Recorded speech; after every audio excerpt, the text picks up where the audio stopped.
Coming up on Mountain News at 6, as the bitter cold weather approaches, breaks in water lines are a big concern. And those who do not have a home need to find shelter to get through these frigid conditions. Plus, some major changes are on the way as we approach the holiday weekend. I have all those details coming up as Mountain News at 6 starts now. Dedicated to Eastern and Southern Kentucky, this is WYMT Mountain News at 6.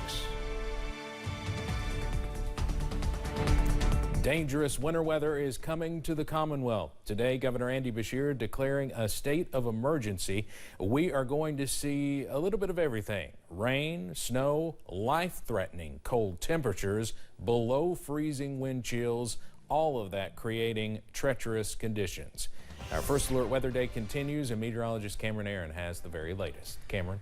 Yeah, Steve, you took the words right out of my mouth. We're really going to see a little bit of everything as we go through your day on Thursday into Thursday night, Friday, and then for your Christmas weekend as well. We're going to start out as rain, change over to snow, and then the big worry becomes those brutally cold temperatures. Let's go over to the London Corbin Airport this evening as the sun continues to set. Clouds increase across the region. Current temperature 46 degrees over at the airport right now, and temperature is not too bad around the region. Middle to lower 40s, 46 in Somerset, 44 for Manchester, and 43 over in Jackson.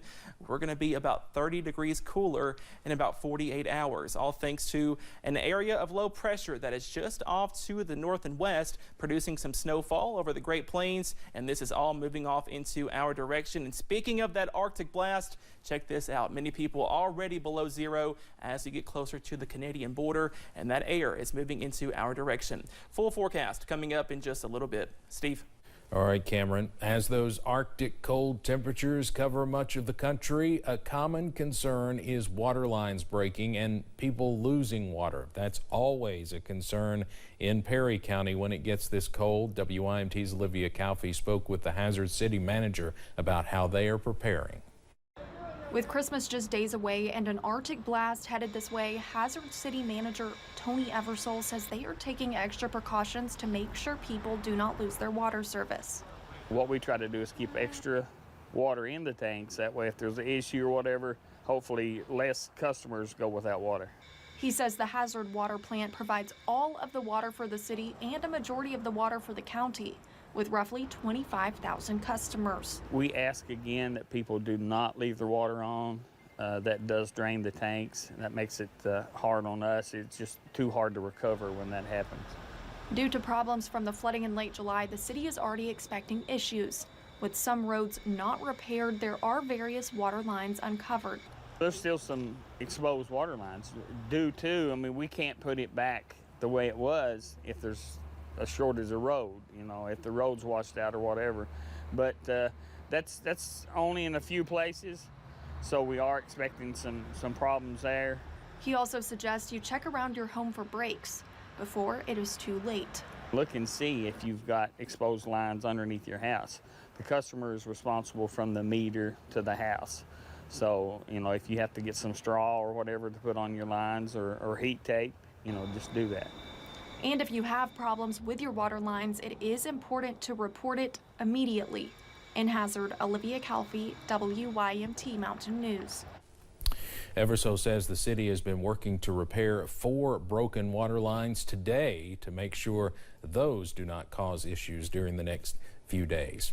Road crews are out and preparing for the winter weather coming later this week. Officials with District 12 of the Kentucky Transportation Cabinet say their crews have been at work for months preparing de-icing agents, but have kicked into overdrive this week, readying for the possible ice and snow in the forecast. Officials say plows are equipped and ready to hit the roads when the time comes. We're ready with everything that we possibly can be. We have our snow plows, we have those parked and ready and topped off, and so we're ready when it comes. Woodward also adds, if you must be on the roads tomorrow night and into Friday morning, make sure to give plows and salt trucks plenty of room. We'll have more from KYTC officials tonight at 11. With the dangerously cold temperatures, utility crews are preparing for what's known as a flash freeze. That freeze could lead to toppled trees and downed power lines, causing some power outages. The wind will be howling and temperatures will be dropping.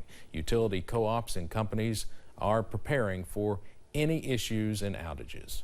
If winds get to be too intense, just those wires that are on top of the power line there, if they make contact with each other, that can actually cause a power outage. Utility companies want you to be prepared for the winter storm. Those plans include making sure you have supplies. Crews urge you to have water, non-perishable food, and plenty of blankets. Also, make sure your mobile devices and medical equipment are charged. The frigid temperatures across the region will make it hard to find heat, but for some, that comfort may be almost impossible. WYMT's Buddy Forbes has more about the effort to bring our neighbors in from the cold. The threat of an extremely wintry weekend is even more worrisome for our unhoused neighbors. They don't want to be identified. We have people hiding out under the bridges that if you walk down there to try to help them and do something for them, they'll hide. But as the icy temperatures hit close to home, those with nowhere to call home are seeking shelter. So every year when the weather turns, we always get increased demand. So the House of Hope in Floyd County is trying to help, offering an open door at its Martin facility. When we don't have any more room and somebody comes in, then they're not put out the door to sit outside and freeze. We sit down on the telephone and we'll keep calling until we find a place for that person. With a mission to keep folks out of the frost and help them find their footing. So we interview them, we get their background information, we find out what their problems are, we try to address those problems. Using partnerships with local law enforcement agencies to literally meet people where they are. Don't wait for the weather to hit, come now. Because there's processing time, we need to make sure we can get you in. And if we can't get you in, we need to try to find someplace else that we can get you situated. An effort only made possible by donors and community members who keep the food flowing and cabinets stocked. And we do that without government assistance. We do that from the loving hearts of the people that live in this area. Offering shelter from the storm in the House of Hope. In Floyd County, Buddy Forbes, WYMT Mountain News. Other shelters are also operating here in the region, and many counties have announced warming stations for people to use in the days to come. Here in Perry County, the Sheriff's Office posted on Facebook that a warming station will be at the old courthouse. You're asked to contact the Judge Executive's office if you're interested in volunteering. The only one we know about so far in Clay County will be located at 209 Main Street in Manchester. You can call the numbers there on your screen for more information on the warming station in Clay County. In Whitley County, the city of Williamsburg posted that they will be using the Williamsburg Fire Hall and will also set up one at the Williamsburg Tourism Center if necessary. In Johnson County, one will be located on 342 2nd Street where the Johnson County Sheriff's Office used to be. That one will be open starting tomorrow at 7 p.m. and through the next several days. The Johnson County Sheriff's Office also says they are looking for volunteers to help. And we've learned of several others just in the last few hours. We have compiled a list of all those as we get them on our website. So I encourage you to find this story there and look for your county. And we've posted a lot on there in the last couple of days. Governor Beshear has urged every county to have at least one warming station open.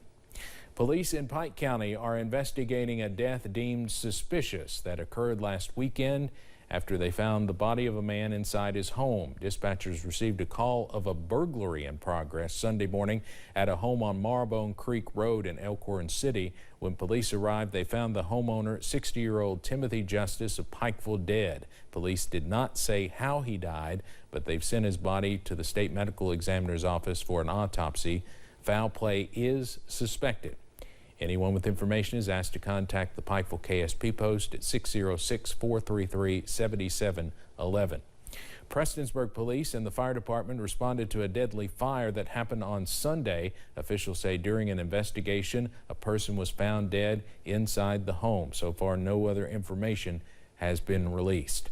The body of a missing man in Perry County has been found. The Perry County Coroner's Office says the body was recovered from the North Fork of the Kentucky River. The office says they were called to the Airport Gardens area yesterday morning just before 11 a.m. Crews had been out searching for a few days for this man. A deputy coroner tells us the man's body was sent to Frankfort for an autopsy. His name has not been released. The Kentucky Court of Appeals has its next chief judge. Judge Larry E. Thompson was sworn in a couple of weeks ago and will begin serving in the new role on January 2nd. Judge Thompson is from the 7th Appellate District, which covers much of eastern Kentucky. He's been on the Kentucky Court of Appeals since 2018 and was elected for a full 8-year term in November. Before becoming a Court of Appeals judge, Judge Thompson served as a circuit court judge in the Family Court Division in Pike County for 19 years.